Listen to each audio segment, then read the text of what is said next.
Eu quero conversar com você no programa Expondo as Escrituras de hoje sobre um dos assuntos mais empolgantes da Bíblia, a grandeza incomparável de Deus. Quem é Deus? Há muitos deuses que os homens fabricam e adoram, mas há um só Deus vivo e verdadeiro. Quem Ele é? Quais são seus atributos? Quando nós falamos da grandeza de Deus, vem à nossa mente os atributos incomunicáveis de Deus, em primeiro lugar. E o que são os atributos incomunicáveis de Deus? São aqueles atributos que só Deus os tem. Nem anjos, nem homens possuem esses atributos. Só Deus é autoexistente. Só Deus é infinito, imenso, eterno, imutável, onipotente, onipresente, onisciente, transcendente, soberano. Os deuses que os homens imaginam, forjam no seu pensamento ou fabricam com suas mãos, são deuses dominados pelo homem, menores do que o homem, porque a criatura não pode ser maior do que o Criador. Mas o verdadeiro Deus não pode ser comparado. Eu quero tratar com você do texto de Isaías 40, versos 12 a 31, onde neste contexto duas perguntas são feitas. A primeira no verso 18. Com quem comparareis a Deus? Ou que coisa semelhante confrontareis com ele? Essa é a pergunta do profeta. Com quem comparareis a Deus? Existe alguém parecido com Deus, semelhante a Deus, páreo para Deus, que esteja no mesmo nível de Deus? É uma pergunta retórica. E a resposta já está embutida na pergunta. Não existe. Ninguém pode ser comparado com Deus. Ele é único, é singular, absolutamente único. Mas, no verso de número 25, a pergunta não é feita pelo profeta, mas pelo próprio Deus, e ele diz assim: a quem, pois, me comparareis para que eu lhe seja igual, diz o santo. O próprio Deus se apresenta como alguém que não tem ninguém parecido com ele, semelhante a ele. Deus é único, exclusivo, singular. A sua majestade só pertence a ele. Então, o profeta Isaías vai descrever para nós, de maneira belíssima, com retórica irretocável, com perguntas retóricas, acerca da majestade de Deus, da grandeza incomparável de Deus. E aqui eu gostaria de olhar para o texto, e se você puder ter uma Bíblia em suas mãos e acompanhar comigo, seria tanto mais proveitoso para você. E Isaías vai mostrar a majestade de Deus, ou a grandeza incomparável de Deus, em alguns aspectos. Primeiro, em relação à criação. No verso 12 ele diz assim: quem na concha de sua mão mediu as águas, e tomou a medida dos céus a palmos? Quem recolheu na terça parte de um éfa o pó da terra e pesou os montes em balança de precisão? Olha que figuras incríveis que ele está usando.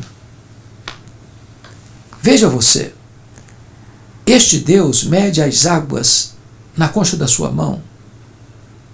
E você precisa parar e pensar no Pacífico, no Atlântico, no Índico, no Mediterrâneo, nos mares, nos rios, nas fontes.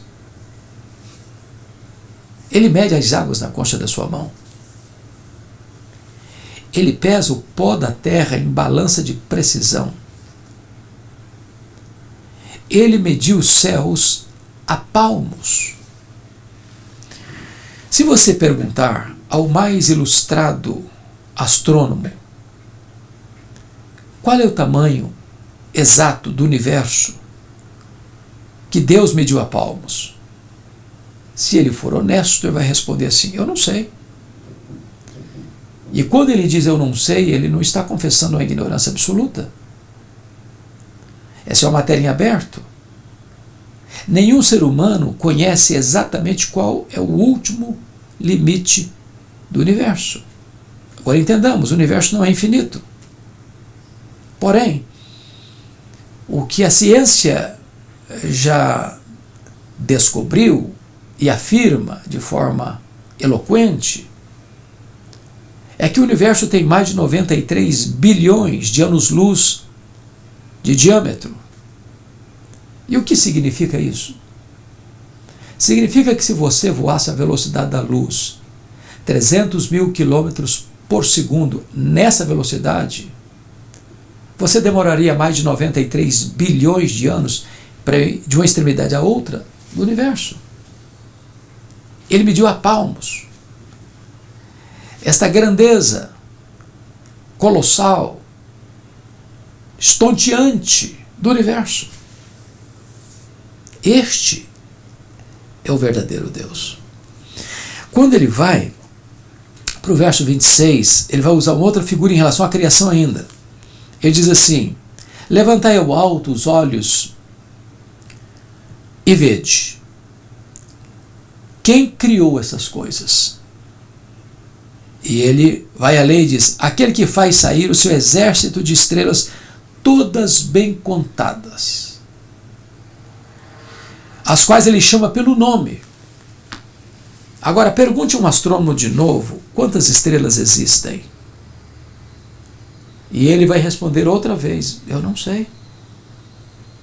E mais uma vez ele não está confessando a ignorância absoluta. É que as estrelas são contáveis para Deus, mas são incontáveis para nós. Os cientistas já sabem que há mais estrelas no firmamento do que todos os grãos de areia de todas as praias e desertos do nosso planeta. Vá um dia à praia e encha a coxa da sua mão de areia e tenha a paciência de contar quantos grãos de areia você consegue colocar na concha da sua mão. Pois há mais estrelas no firmamento do que todos os grãos de areia de todas as praias e desertos do nosso planeta. E Deus não apenas criou todas elas, ele batizou cada uma delas pelo nome. E por ser forte em força e grande em poder, quando a chama pelo nome, nem uma só delas vem a faltar. Esta é a grandeza incomparável de Deus em relação à criação. O universo é vasto, de uma grandeza estonteante. Mas Deus é maior que o universo, porque ele é transcendente. Então, o primeiro ponto que eu quero trabalhar aqui nesse texto é a grandeza incomparável de Deus em relação à criação. Mas vamos ao segundo ponto. A grandeza de Deus é transcendental também em relação ao conhecimento. Veja comigo o verso 13 e 14. Quem guiou o Espírito do Senhor, ou como seu conselheiro, o ensinou? Com quem tomou ele conselho para que lhe desse compreensão? Quem o instruiu na vereda do juízo e lhe ensinou a sabedoria e lhe mostrou o caminho de entendimento? Veja você que Isaías está adotando um método de perguntas retóricas, onde a resposta inevitavelmente já está embutida na pergunta. A questão é: quem foi o professor de Deus? Em que escola ele aprendeu ciência? Quem abriu para ele o mapa do entendimento? Quem foi o seu instrutor? Onde ele fez o seu doutorado? De onde procede o seu entendimento, o seu conhecimento, a sua sabedoria? Será que existe alguém tão sábio quanto Deus? Alguém mais sábio do que Deus? Será que Deus deriva o seu conhecimento de alguém ou de algo? Será que Deus precisa ser ensinado para poder saber das coisas? Porque todos nós temos um conhecimento recebido, não é inato. Nós, ao longo da vida, vamos acumulando conhecimento, informação, experiência. Todos nós precisamos de nos assentar aos pés de algum mestre para aprender coisas que não sabíamos, coisas que devemos saber. Quem instruiu Deus? Quem foi seu conselheiro? Que escola ele se diplomou? Que tese ele precisou escrever para tornar-se um especialista num determinado assunto? É claro que todo o conhecimento emana de Deus. Toda ciência procede de Deus. Ele é a fonte de todo o saber. Ele não deriva o seu conhecimento de fora. Ele tem em si mesmo o conhecimento. Nele residem todos os tesouros da sabedoria. Ele tem todo o saber. Ele não é pego de surpresa. Ele é onisciente, ele sabe tudo no seu eterno agora. Isso é peculiar. Isso é único. Isso é exclusivo de Deus. Só Deus sabe tudo. E o atributo que nós usamos para esclarecer esse ponto é que Deus é onisciente. Nada escapa ao seu conhecimento. Não há nenhum fato revelado ou ainda oculto que Deus não saiba. Ele tudo vê, a tudo sonda, a tudo conhece. Essa é a segunda verdade, a grandeza de Deus em relação ao conhecimento. Mas em terceiro lugar, qual é a grandeza incomparável de Deus em relação às grandes nações? E dos versos 15 a 18, ele vai esclarecer esse ponto. Eis que as nações são consideradas por ele como um pingo que cai de um balde, ou como um grão de pó na balança. E ele diz no verso 17 assim: todas as nações são perante ele como coisa que não é nada. Ele as considera menos do que nada, como um vácuo. Então, para um pouquinho aqui comigo. Vamos pensar no passado. Vamos relembrar os grandes impérios, os principais. Vamos pensar no Egito, dos faraós, das pirâmides milenares.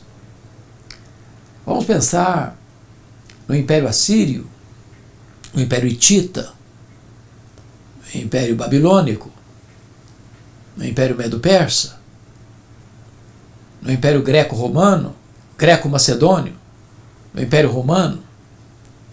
Vamos trazer para os nossos dias e falar das grandes potências econômicas e militares, Estados Unidos, China, Japão, Alemanha, Inglaterra, França, Brasil, Canadá e tantas outras. Numa linguagem poética, Isaías diz que todas essas nações ou todos esses impérios reunidos são para Deus como um pingo que cai num balde, como um pó numa balança de precisão. É Deus quem levanta reinos, é Deus quem abate reinos, é Deus quem coloca reis no trono, é Deus quem faz os reis apiarem no trono, é Deus quem dá a vida, a respiração e tudo mais. A dança das cadeiras acontece não porque os homens estão no controle, não porque ele tem as rédeas da história nas mãos. Quem controla é o trono das alturas, é Deus. Então, é a mais consumada tolice uma nação se insurgir contra Deus. É loucura consumada um homem cuja vida é frágil e basta Deus fechar a torneira do oxigênio, ele cai e vira pó, conspirar contra Deus. a vida dos homens está nas mãos de Deus. As poderosas nações são varridas do mapa por uma intervenção de Deus. De tal forma que não há possibilidade de uma nação, de um reino, de um império afrontar a Deus, insurgir-se contra Deus, conspirar contra Deus e achar que vai ganhar essa luta, que vai desbancar Deus do trono, que vai varrer Deus da mente das pessoas e que, na linguagem de Nietzsche, dizem, não, Deus morreu. Ou de Richard Dawkins, Deus é um delírio. Delírio comete aqueles que falam tais tolices. Suas obras, que fizeram tanto ruído, hoje estão cobertas de poeira. Caíram na vala do esquecimento, da insignificância. E Deus continua no trono. E a história caminha para um telos, para uma consumação, onde Deus vai julgar as nações. E o reino do mundo vai desabar. A grande Babilônia, que é um símbolo dos reinos da política, da economia e da religião, apartados de Deus, vai colapsar. E diz a Bíblia que Jesus vem majestosamente, vitoriosamente, vai colocar todos os seus inimigos debaixo dos seus pés e vai entregar ao reino, ao Deus e Pai, para que ele seja tudo em todos. O Filho, que abriu mão da sua glória, assumiu a forma de servo e se humilhou até a morte, morte cruz, será exaltado sobremaneira, no sentido de que toda língua confesse que ele é Senhor, para a glória de Deus Pai. Portanto, esse Deus que é maior do que a criação, esse Deus que é a fonte de todo conhecimento e sabedoria, esse Deus é maior do que todas as nações reunidas. Não importa o seu poder econômico ou bélico, Deus é maior, infinitamente maior. Mas em quarto lugar,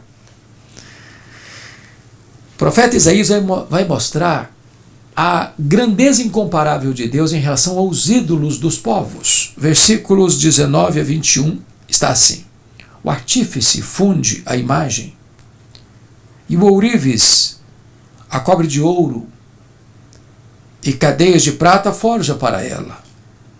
O sacerdote idólatra escolhe madeira que não corrompe e busca um artífice para assentar uma imagem esculpida que não oscile. Acaso não sabeis? Porventura não ouvis? Não vos tenho anunciado desde o princípio? Ou não atentastes para os fundamentos da terra? Bom, quando você estuda a história dos povos antigos, você vai ver que eles tinham muitos ídolos, muitos deuses. Havia um panteão de deuses gregos, havia um panteão de deuses romanos. Você vai lá para o Egito, dos faraós, e eles tinham muitos deuses. As pragas, as 10 pragas, por exemplo, cada praga daquela desbancava uma divindade no Egito. Quando você vem para o mundo mais contemporâneo, há muitos deuses ainda. Só na Índia, por exemplo, tem mais de 1 milhão de deuses. Os homens são especialistas em fabricar para si deuses. É por isso que Calvino diz que o coração do homem é uma fábrica de ídolos. E qual o poder desses deuses? O que eles podem? Deuses forjados pela mente humana, fabricados pela mão do homem. Ídolos que são feitos de madeira, depois cobertos de prata, de ouro, colocados num pedestal, ou que andam numa procissão em cima de um carro alegórico, ou que são colocados num nicho, ou blindados. O que eles podem? Que poder eles têm? Será que eles podem ser comparados com o Deus verdadeiro? E veja você que isso não é questão só de porque as pessoas estão mergulhadas numa densa cegueira intelectual, por isso que eles adoram ídolos. Não. Quando Paulo esteve em Atenas, a cidade mais culta do mundo, a capital intelectual do planeta, a cidade dos grandes pensadores, filósofos, a terra de Péricles, de Sócrates, de Platão, de Aristóteles, tinha, segundo Plínio, cerca de 30.000 estátuas dedicadas aos deuses só em Atenas. Muitos deuses. Deuses fabricados por eles mesmos. Às vezes nós pensamos que a questão de fabricar imagens, ídolos, é apenas porque alguém está mergulhado num caudal de ignorância intelectual. Não, não é. Quando Paulo esteve em Atenas, a cidade mais culta do mundo, maior centro universitário do planeta, a terra dos grandes corifeus da filosofia, dos homens que encheram bibliotecas com a sua erudição, a terra de Sócrates, de Platão, de Aristóteles, de Péricles. Segundo Plínio, quando Paulo esteve em Atenas e seu espírito se revoltava por causa da idolatria dominante na cidade, havia mais de 30.000 estátuas dedicadas aos deuses. O mundo ainda se prostra diante de muitos ídolos, alguns físicos, materiais, que você vê, apalpa, carrega, outros invisíveis. As pessoas adoram o sucesso, o dinheiro, a fama, o prazer. E esses ídolos são nada comparados com Deus. Esses ídolos precisam ser carregados, Deus é quem nos carrega. Esses ídolos precisam ser servidos, Deus é quem nos serve. Aliás, nele vivemos, nos movemos, existimos, Ele é quem nos dá vida, respiração e tudo mais. Esses deuses precisam ser colocados num templo. Mas a Bíblia diz que Deus não é servido por mãos humanas, nem pode habitar em casas feitas por mãos humanas, porque nem os céus dos céus pode contê-lo. Este é Deus, grandeza incomparável. Bom, já vimos a grandeza incomparável de Deus em relação à criação, ao conhecimento, às nações, aos ídolos. Quinto lugar, vamos ver a grandeza incomparável de Deus em relação aos príncipes, aos reis, aos presidentes, aos líderes. E ele vai tratar disso nos versos 22 a 25 e diz assim: Ele é o que está assentado sobre a redondeza da terra, cujos moradores são como gafanhotos. É ele quem estende os céus como cortina e os desenrola como tenda para neles habitar. É ele quem reduz a nada os príncipes e torna em nulidade os juízes da terra. Agora pense comigo nos grandes líderes do passado, os faraós do Egito, Senaqueribe da Síria, Nabucodonosor na Babilônia, Dario o Grande no Império Medo-Persa, Alexandre Magno no Império Grego, os Césares de Roma, mais contemporaneamente, líderes terríveis no seu poder, na sua fúria, na sua insanidade, como Stalin, como Mao Tse-tung, como Adolf Hitler, como Mussolini, como Idi Amin,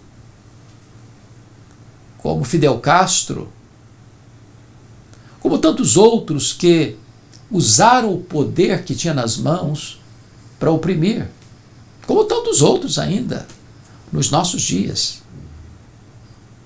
Mas o que são esses homens com poder nas mãos, seja no poder legislativo, executivo, judiciário, seja os grandes empresários, os grandes líderes de formador de opinião, os intelectuais, os filósofos, os grandes professores dos maiores centros universitários do mundo, que são eles em comparação a Deus? Todos eles são como um bando de gafanhotos. Basta Deus mover um dedo e eles caem por terra. Aqueles que se insurgem insolentemente contra Deus caem no opróbrio. Fica, portanto, claro e resta claro afirmar que Deus é único, Ele é incomparável, Ele é singular. Sua grandeza não tem paralelos. Ninguém disputa com Deus, ninguém põe Deus contra a parede, ninguém ameaça Deus, ninguém destrona Deus. Sua grandeza é incomparável.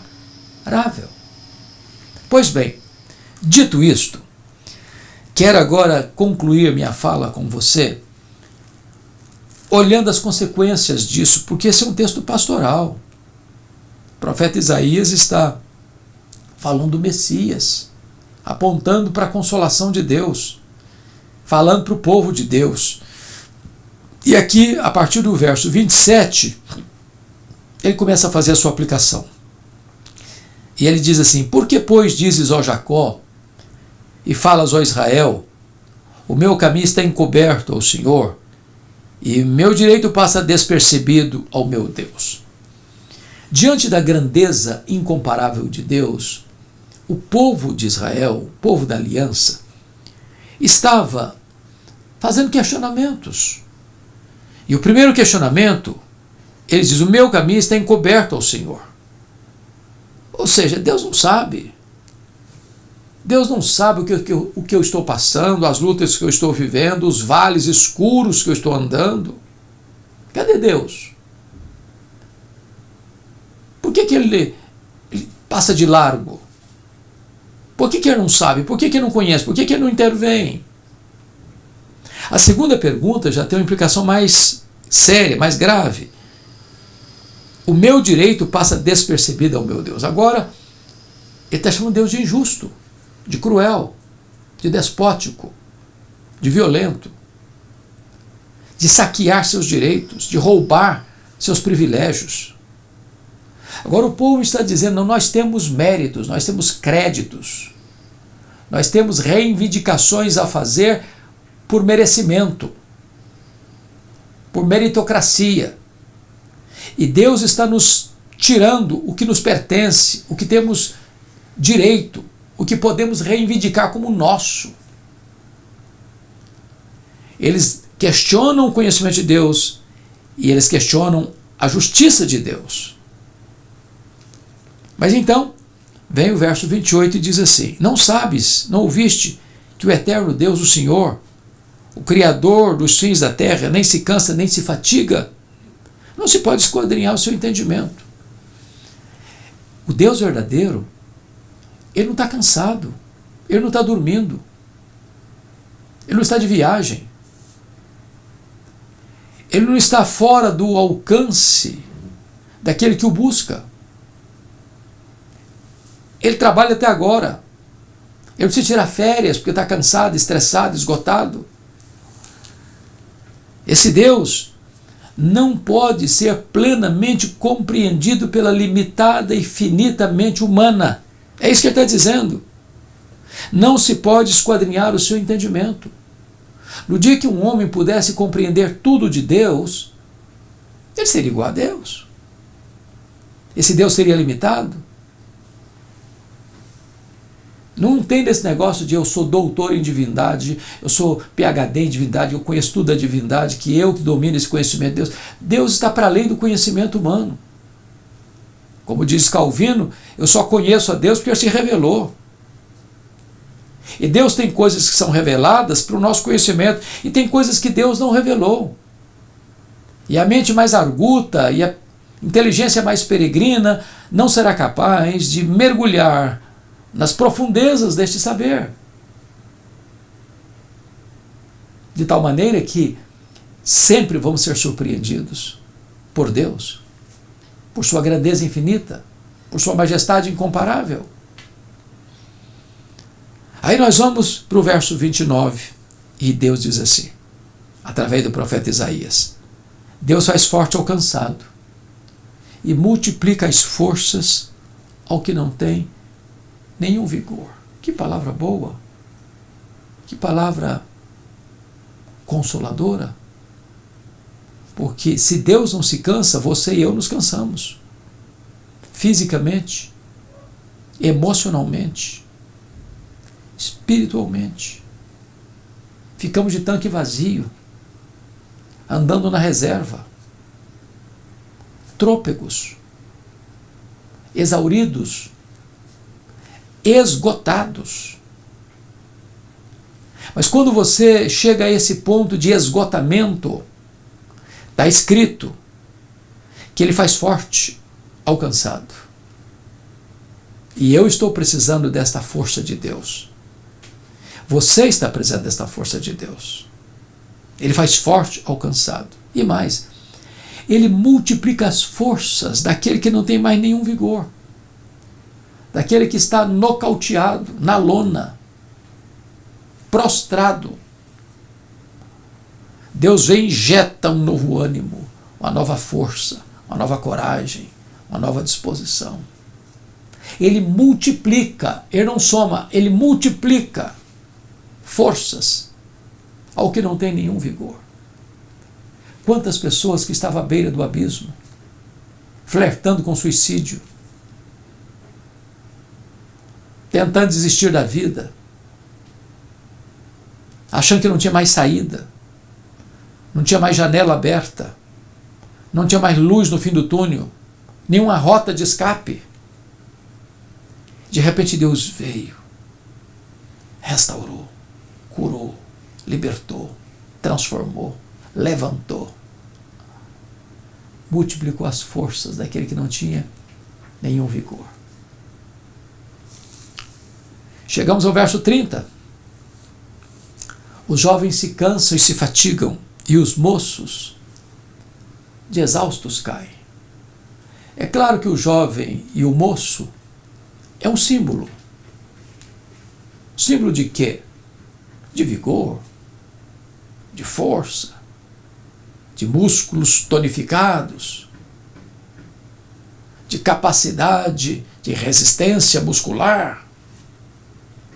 Mas até aqueles que estão no auge do seu vigor físico ficam exaustos, cansados, fatigados, prostrados, caídos. Talvez você que está aí me assistindo agora é jovem, ou está ainda em pleno vigor físico, e você está cansado. Não, talvez fisicamente. O que cansa é o pecado.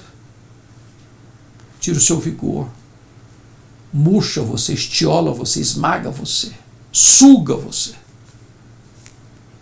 Talvez você está aí sem ânimo para recomeçar a vida. Você foi nocauteado por uma circunstância difícil. Pois Deus está aqui hoje para pegar você, para levantar você, para restaurar você, para curar você, para salvar você, para perdoar você, para dar a você um novo tônico e um novo ânimo e uma nova disposição para viver. Esse texto termina de uma maneira muito bonita no verso 31.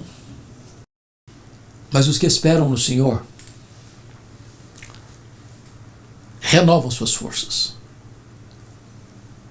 Não é o inteligente, o sábio, o culto, o esperto, o rico, o poderoso, não. Mas os que esperam no Senhor. E esperar no Senhor é confiar nele, é pôr os olhos nele, é depender dele, é recorrer a ele. Mas os que esperam no Senhor renovam as suas forças. E a melhor ilustração que Isaías encontrou para esclarecer esse ponto é a águia. E ele diz assim: pois os que esperam no Senhor renovam suas forças, sobem com asas como águias, correm, não se cansam, caminham e não se fatigam. Veja você que os verbos estão numa linha descendente e não ascendente. Dentro da arte do falar em público, da oratória, você, via de regra, usa os verbos num grau ascendente. Caminham, correm, sobem. Mas ele termina de forma distinta. Os que esperam no Senhor sobem com asas como águias, correm e caminham. Olha que coisa interessante. Porque às vezes o que nos esgota não é as poucas vezes que voamos, nem algumas vezes que corremos. O que mais nos esgota é a rotina da vida que caminhamos. Todo dia você sai de casa para o trabalho para casa. Todo dia você leva filho para a escola, neto para a escola, volta da escola. Toda semana você vai para a igreja, volta da igreja. Dia após dia, semana após semana, mês após mês, ano após ano. E nessa rotina, o cansaço chega, a fadiga vem, as lutas vêm, os problemas vêm, e você é consumido por essa agenda. Pois hoje Deus está aqui para renovar você, para levantar você, para restaurar sua sorte, a sua vida. Eu gosto da figura que ele usa da águia, porque a águia é um símbolo de vitória, de força, de garra, de determinação.